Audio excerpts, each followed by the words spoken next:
நீங்கள் இதே கேள்விகளோடு இருக்கலாம்.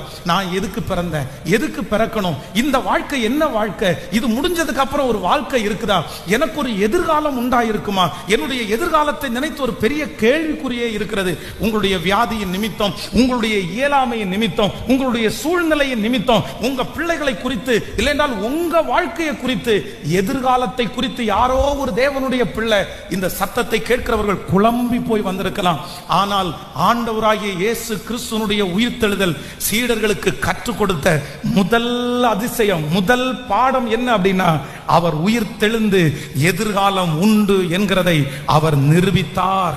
இன்னொரு வாழ்க்கை உண்டு என்கிறதை அவர் நிரூபித்தார். அவர் விழுந்து போன தாவீதின் கூடாரத்தை திரும்ப எடுப்பித்து கட்டுகிற கர்த்தர், எதிர்காலத்தை நிர்ணயம் பண்ணுகிற கர்த்தர், எத்தனை வாழ்க்கையை மனிதர்கள் உடைத்தாலும் இன்னொரு வாழ்க்கையை நமக்காய் தருகிறவர் கர்த்தர்.